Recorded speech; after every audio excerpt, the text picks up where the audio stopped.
Good evening, friends. My name is Tausif Ahmed, and on behalf of Youth for Heritage Foundation, would like to welcome you all to this evening. I know the rain gods have not been very kind, but thanks to all of you who have turned up for this talk. Our speaker today is Dr. Peggy Mohan, and her talk is about languages, how they develop, evolve, and die over a period of time. Dr. Peggy was born in Trinidad, an island in the West Indies, but has made Delhi her home since 1979. She has a PhD in linguist and has done research on the Bhojpuri spoken by the Indian community in Trinidad to study how it evolved and how it ultimately began to disappear. She has written numerous articles on language and education in India and has authored 3 novels, Jahajin and The Youngest Suspect, both of which draw on her work in linguist, and Walk in C Minor, all published by HarperCollins. Her first book, Jahajin, because I've gone through that book, it talks about how a particular community of India traveled all the way to West Indies to work in the sugar farms there, and how that story evolves over a period of time. So it's an interesting insight. So we've arranged for all the 3 books here also.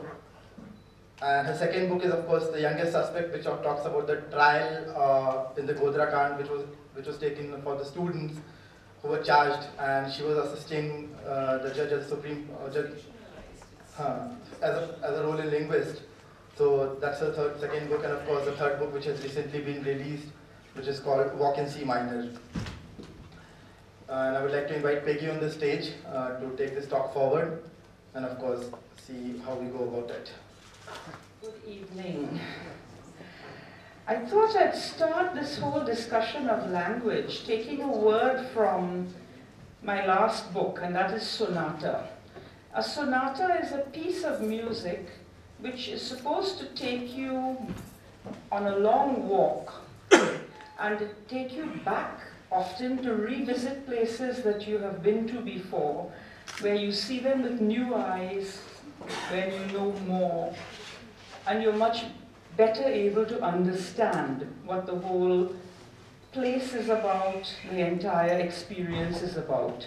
And in a sonata you will also come back not to the same place, but sometimes you will go to a similar place, and you'll be able to use your conclusions from before to orient you as to where you are and what is happening. It occurred to me as I started with the idea of a sonata that this is very much what this group does. This group goes on walks, and it goes on walks through history. And that if you're walking through a city, you will many times crisscross your old path and find yourself back where you were earlier, except this time you'll know a little more about the place, and your eyes will be a little bit wiser. And you'll see other places which are completely new to you, but in a strange way familiar.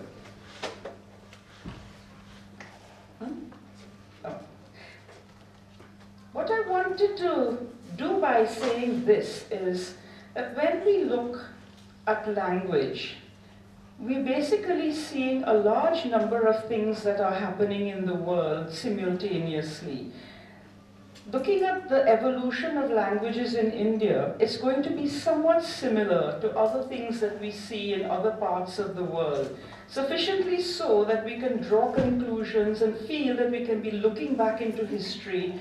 It gives us ideas of what may have happened here and what may be about to happen, because we are seeing things that just remind us so very much.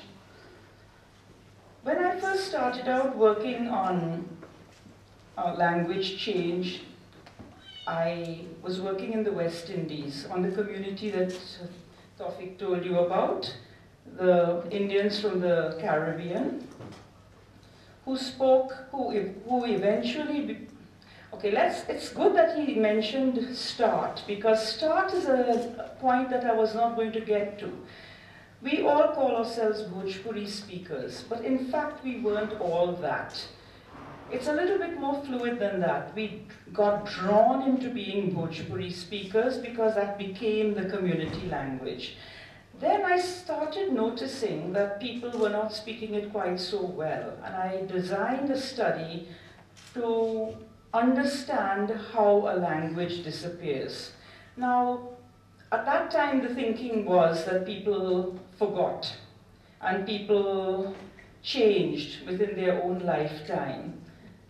I wanted to see if I could understand what people were doing in Trinidad. I went with the normal tools like any linguist from abroad. Indian villagers completely befuddled me, changed me, and I was not in a position to do my normal research. I hoped that I was thinking I would ask them, how do you say this, how do you say that? I couldn't do it. They didn't know what I meant. They'd give me a long paraphrase. So I ended up having to just run the tape and let people talk, and then see what I could draw out of that. So I needed to find out how people were speaking. Were they speaking?